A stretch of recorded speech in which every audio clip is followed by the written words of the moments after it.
இருக்கிற ரிசோர்ஸ் எல்லாத்தையும் போய் படிச்சுட்டு இருக்குது எஃபெக்டிவான மெத்தட் கிடையாது. என்ன தேவையோ என்ன தேவை எக்ஸாம் பொறுத்த வரைக்கும் இதுதான் நமக்கு தேவை, இந்தந்த ஏரியா தான் தேவை, அது தேவையை உணர்ந்து படிக்கிறது தான். இப்போ நம்ம வேலையிலே இருந்துக்கிட்டு இப்போ 4 hours படிக்கிறோன்னு வச்சிங்களேன், எஃபெக்டிவாக படிக்கிறோன்னு என்னென்னா நீங்கள் வேலையில் இருந்துக்கிட்டு எந்த ஒரு எக்ஸாமும் கண்டிப்பாக உங்களால் கிளியர் பண்ண முடியும். யூத் பேப்பரின் இனிய வணக்கம். மறக்காமல் சப்ஸ்கிரைப் பண்ணுங்கள், பக்கத்தில் இருக்க பெல் ஐகானை கிளிக் பண்ணுங்கள். தேங்க்யூ. யூத் பேப்பர் நண்பர்களுக்கு வணக்கம். My name is Stalin. நான் 2025 தமிழ்நாடு கேடர் ஐபிஎஸ் ஆஃபீஸர். நான் ஃபஸ்ட் அட்டம்ப்ட்லேயே குரூப் 2 எக்ஸாம் கிளியர் பண்ணிவிட்டு அந்த வேலையில் இருந்துக்கிட்டே தான் நான் வந்து யூபிஎஸ்சி எக்ஸாம் படித்து யூபிஎஸ்சி கிளியர் பண்ணி ஐபிஎஸ் எக்ஸாம் கிளியர் பண்ணேன். நான் டிஎன்பிஎஸ்சி குரூப் 2 பொறுத்த வரைக்கும் தனியாக எதுவும் ப்ரிப்ரேஷன் பண்ணலை, எதுவும் இன்ஸ்டியூட்டும் போகலை, எந்த வித டெஸ்ட்லாம் கேட்கல. இது எல்லாமே என்னோடய ஓன் ப்ரிப்ரேஷன் தான். ஏன்னா நான் ஆல்ரெடி குரூப் யூபிஎஸ்சி படிக்கும் போதே நான் தமிழில் தான் படிக்கணுன்ற முடிவு பண்ணதுனால ஸோ எனக்கு தமிழும் கொஞ்சம் ஈஸியாக இருந்து என்னோடய ஆப்ஷனல் பார்த்திங்கன்னா தமிழ் லிட்ரேச்சர். நான் ஃபஸ்ட் அட்டம்ப்ட்லேயே குரூப் 2 எக்ஸாம் கிளியர் பண்ணிவிட்டு அந்த வேலையில் இருந்துக்கிட்டே தான் நான் வந்து யூபிஎஸ்சி எக்ஸாம் படித்து யூபிஎஸ்சி கிளியர் பண்ணி ஐபிஎஸ் எக்ஸாம் கிளியர் பண்ணேன். நான் இது மூலமாக என்ன சொல்ல வரேன்னா, நீங்கள் வேலையில் இருந்துக்கிட்டு எந்த ஒரு எக்ஸாமும் கண்டிப்பாக உங்களால் கிளியர் பண்ண முடியும். அதுக்கு நீங்கள் பண்ண வேண்டிய ஒரே வேலை வந்து ஒரு திட்டமிடுதல். எப்படியும் நமக்கு ஆஃபீஸ் ஹவர்ஸ் பார்த்தீங்கன்னா 8 hours இல்லைனா 10 hours தான் இருக்கும். ஸோ ஒரு நாளைக்கு 24 hours ஒரு 8 hours ஆஃபீஸ் ஹவர்ஸ் போக நம்மளால் ஒரு 4 hours இல்லை 5 hours, அந்த 5 hours எப்படி எஃபெக்டிவாக படிக்கிறன்றது மட்டும்தான் நமக்கு வந்து இங்கே மேட்டர். ஃபார் எக்ஸாம்பிள் நிறைய பேர் சொல்லுவாங்க, நான் வந்து ஒரு நாளைக்கு 18 மணி நேரம் படிக்கிறேன், ஒரு நாளைக்கு 16 மணி நேரம் படிக்கிறேன். அதெல்லாம் வந்து நீ 16 மணி நேரம்லாம் ஒரு மனுஷனால் கண்டிப்பாக படிக்க முடியாது. அதில் எவ்வளோ நேரம் நீங்கள் எஃபெக்டிவாக படிக்கிறீங்க? 4 மணி நேரம் படித்தாலும் நீங்கள் வந்து ஒரு திட்டமிட்டு படித்து இந்த சப்ஜெக்ட் படிக்க போகிறோம், இந்த சப்ஜெக்ட் நம்ம ஸ்ட்ராங்காக இருக்கும், சரி இது வேணாம், இந்த சப்ஜெக்டில் நம்ம வீக்காக இருக்கும் அப்படி சொல்லிட்டு ஒரு திட்டமிட்டு உங்களோட வீக்னஸ் நீங்கள் தெரிய ஆரம்பிக்கணும். எதில் நீங்கள் வீக்காக இருக்கீங்க, எதில் ஸ்ட்ராங்காக இருக்கீங்க, எதில் நம்ம எக்ஸ்ட்ரா ப்ரிப்ரேஷன் பண்ண ஆரம்பிக்கணும் அப்படின்றத நீங்கள் தெரிஞ்சுக்கிட்டு அதுக்கு பிரகாரம் நீங்கள் ப்ரிப்ரேஷன் பண்ணிங்கன்னா நீங்கள் ஒர்க் பண்ணிக்கிட்டு ஈஸியாக கிளியர் பண்ண முடியும். 4 hours படித்தாலும் எஃபெக்டிவாக படித்தா நீங்கள் எந்த எக்ஸாம் பண்ணாலும் உங்களால் கண்டிப்பாக கிளியர் பண்ண முடியும். இப்போ நம்ம வேலையிலே இருந்துக்கிட்டு இப்போ 4 hours படிக்கிறோன்னு வச்சிங்களேன், எஃபெக்டிவாக படிக்கிறோன்னு என்னென்னா என்ன தேவையோ அதை உணர்ந்து படிக்கணும். இப்போ வந்து பார்த்தீங்கன்னா ஃபார் எக்ஸாம்பிள் நான் ஒரு உதாரணத்துக்கு சொல்கிறேன்னா, இப்போ குரூப் 2ல் பார்த்தீங்கன்னா ஜென்ரல் நாலேஜில் அதிகமாக எந்த சப்ஜெக்ட்லேருந்து கேள்வி கேட்குறான், நமக்கு யூனிட் 8 9 தான் நிறைய கொஸ்டின் கேட்குறான்.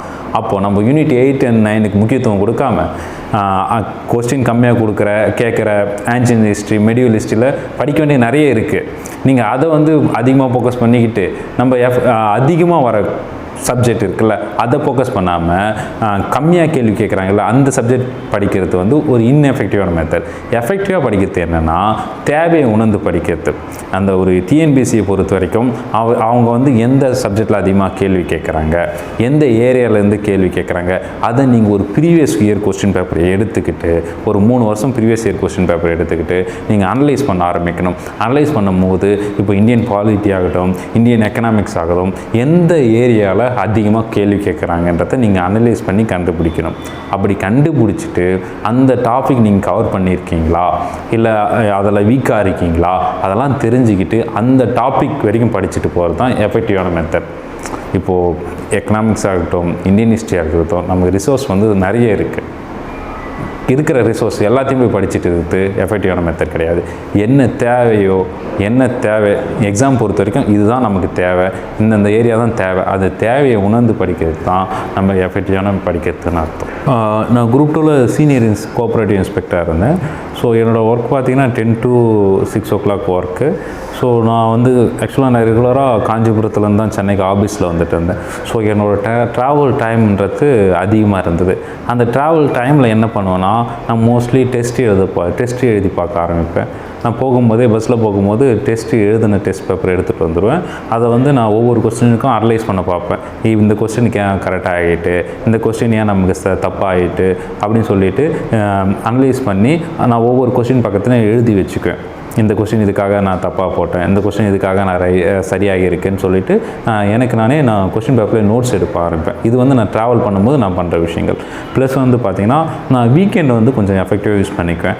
வீக்கெண்டில் பார்த்திங்கன்னா நான் ஒரு நாளைக்கு என்னால் எவ்வளோ நேரம் முடியுதோ அந்த அளவுக்கு நான் படிக்க ஆரம்பிச்சிடுவேன். ப்ளஸ் வந்து பார்த்திங்கன்னா நம்ம நார்மலாக ஒர்க்கிங் ஹவர்ஸில் நம்ம வீட்டுக்கு போயிட்டு ஒரு கிடைக்கிற டைம், ஒரு தூங்கத்துக்கு ஒரு 2 ஹவர்ஸ் கிடைக்கிது, 1 ஹவர்ஸ் கிடைக்குனாலும் அந்த 1 ஹவர் 2 ஹவர்ஸில் வந்து மோஸ்ட்லி படிக்க பார்ப்பேன்.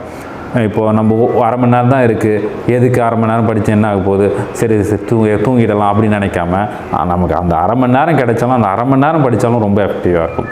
ஸோ நான் என்ன சொல்ல வரேன்னா, உங்களுக்கு கிடைக்கிற டைம்லாம் படிங்க. ஹாபிஸ் இப்போ 8 ஹவர்ஸ் 10 ஹவர்ஸ் இருக்கலாம். பட் உங்களுக்கு இந்த 8 ஹவர்ஸ் 24 ஹவர்ஸில் 8 ஹவர்ஸ் 10 ஹவர்ஸ் போக மிச்சம் எல்லா நேரம் ஃப்ரீயான நேரம் தான். அதில் ஒரு 6 மணி நேரம் தூக்கம் போக மிச்சம் இருக்கிற நேரத்தில் உங்களால் முடிஞ்ச நேரம் உங்களுக்கு எப்போல்லாம் முடியுதோ அப்போல்லாம் வந்து நீங்கள் படிக்க ஆரம்பிங்க. உங்களுக்கு டிஃபிகல்ட்டாக இருந்தது, இப்போ ட்ராவல் பண்ணி வந்துட்டீங்க வீட்டுக்கு, அப்போ கஷ்டமாக இருக்குது, என்னால் புதுசாக எதுவும் படிக்கலாம், அந்த டைமில் நீங்கள் என்ன பண்ணலாம்னா நீங்கள் ஆல்ரெடி படித்ததை ரிவைஸ் பண்ணலாம், இல்லை மேக்ஸ் போட்டு பார்க்கலாம், இல்லை கொஸ்டின் பேப்பர் சால்வ் பண்ணி பார்க்கலாம். அப்படின்ற மூலமாக நீங்கள் ஒரு எஃபெக்டிவாக ஒரு டைம் மேனேஜ்மெண்ட் பண்ணி படிக்க முடியும். குரூப் 2 பொறுத்த வரைக்கும் நான் எப்படி ஃபஸ்ட் அட்டெம்ப்டே கிளியர் பண்ணேன்னு பார்த்தீங்கன்னா, நான் என்னென்ன தேவைன்றத அந்த தேவையானது மட்டும்தான் படித்தேன். ஏன்னா நான் ஆல்ரெடி யூபிஎஸ்சி ப்ரிப்பரேஷனில் இருந்ததுனால ஆல்ரெடி பாலிட்டியாக இருக்கட்டும், ஹிஸ்ட்ரியாக இருக்கட்டும், ஆல்ரெடி ஓரளவுக்கு நான் ப்ரிப்பேர் பண்ண ஆரம்பிச்சிட்டேன். ப்ளஸ் வந்து நம்ம இப்போ அடிஷ்னலாக என்ன படிக்கணும்னு பார்த்தீங்கன்னா, நம்ம டிஎன்பிஎஸ்சி எக்ஸாம் பொறுத்த வரைக்கும் தமிழ்நாடு ஹிஸ்ட்ரி இருக்குது, தமிழ்நாடோட எக்கனாமிக்ஸ் இருக்குது, தமிழ்நாடோட ஜாகிரபி இருக்குது. இதெல்லாம் நம்ம அடிஷ்னலாக படிக்க வேண்டிய விஷயங்கள். இப்போ நிறைய பேர் வந்து யூபிஎஸ்சி படிச்சுக்கிட்டு டிஎன்பிஎஸ்சி படிக்க ஆரம்பிச்சிருப்பீங்க. நீங்கள் வந்து யூபிஎஸ்சி படிக்கும்போது டிஎன்பிஎஸ்சி படிக்கிறீங்கன்னா நீங்கள் ஆல்ரெடி 60% சிலபஸ் கவர் பண்ணிட்டு இருப்பீங்க. இப்போ வந்து உங்களுக்கு ரொம்ப ஈஸி. நீங்கள் என்ன பண்ணால் அடிஷ்னலாக தமிழ்நாடை பற்றி படிக்க ஆரம்பிக்க போகிறீங்க. அதை தான் நானும் பண்ண ஆரம்பித்தேன். நான் வந்து தமிழ்நாடை பற்றி படிக்க ஆரம்பித்தேன். என்னோடய ரிசோர்ஸ் எல்லாமே ரொம்ப கம்மி தான். என்னோடய ரிசோர்ஸ் எல்லாமே ஸ்கூல் புக்ஸ் மட்டும்தான். ஸோ ஸ்கூல் புக்கு வந்து நான் பர்டிகுலர் நீங்கள் ஸ்கூல் புக் எடுத்தாவே தமிழ்நாடை பற்றி உங்களுக்கு எல்லா டாப்பிக்கும் கவர் ஆகிடுது. ஸோ நான் தமிழ்நாடை பற்றி நான் இப்போ ஜாகிரஃபி ஆகட்டும், எக்கனாமிக்ஸ் ஆகட்டும், ஹிஸ்ட்ரி ஆகட்டும் எல்லாமே படிக்க ஆரம்பித்தேன். ப்ளஸ் வந்து நான் அதிகமாக பொது தமிழுக்கு வந்து முக்கியத்துவம் கொடுத்து படிக்க ஆரம்பித்தேன். ஸோ பொது தமிழுக்கு முக்கியத்துவம் கொடுத்து படித்ததுனால பொது தமிழ் நீங்கள் ஆட்டோமேட்டிக்காக 90 கொஸ்டின் ரைட் ஆகிட்டீங்கன்னா உங்களுக்கு வந்து ஜென்ரல் நாலேஜ் தேவையான கொஸ்டின் 70 கொஸ்டின் தான். ஏன்னா நம்மளுக்கு ஆவரேஜாக கட்டாக பார்த்தீங்கன்னா 160, நீங்கள் 155 மேலே போட்டாவே குரூப் 2 கிளியர் பண்ணிடலாம். அப்போ 155 தேவைன்னும் போது நீங்கள் இந்த பக்கம் பொது லாங்குவேஜ் பேப்பரில் ஒரு 90 எடுத்துட்டால் ஜென்ரல் நாலேஜில் வந்து நீங்கள் ஒரு 70 கொஸ்டின் எடுத்தால் போதும். 100 கொஸ்டினில் 70 கொஸ்டின்றது பெரிய விஷயமே கிடையாது. அப்போது நீங்கள் எந்த இதில் வந்து ஸ்ட்ராங்காக இருக்கீங்க, எதில் வீக்காக இருக்கீங்கன்றத நீங்கள் அனலைஸ் பண்ணிக்கிட்டு ஸ்ட்ராங்காக இருக்கிறதுக்கு வந்து அதிகமாக ஃபோக்கஸ் பண்ணிவிட்டு வீக்காக இருக்கிறது அதே ஈக்குவல் கொடுத்து நீங்கள் படிக்கும்போது ஈஸியாக நீங்கள் வந்து 160 போட்டு நீங்கள் ஃபிலிம்ஸ் வந்து கண்டிப்பாக குவாலிஃபிகேஷன் ஆக முடியும். என்னோடய எய்ம் ஃபுல்லாக வந்து குவாலிஃபிகேஷன் ஆகணும். எனக்கு வந்து 200 கொஸ்டினில் 190 180லாம் போடணும்லாம் விருப்பல. நான் 160 போடணும். இது ஜஸ்ட் குவாலிஃபிகேஷன் பேப்பர். அதுக்கு மட்டும் ஃபோக்கஸ் பண்ணுங்கள். அதுக்கு ஸ்மார்ட்டாக படிங்க. 160 வாங்கணும், அவ்வளோதான். அதுக்கு நம்ம என்னென்ன சப்ஜெக்ட் ஃபோக்கஸ் பண்ணணும், இந்த சப்ஜெக்ட் நம்ம ஃபோக்கஸ் படிக்கனாலும் பரவாயில்ல, இது வந்து கம்மியான கொஸ்டின் தான் விட்டுருங்க.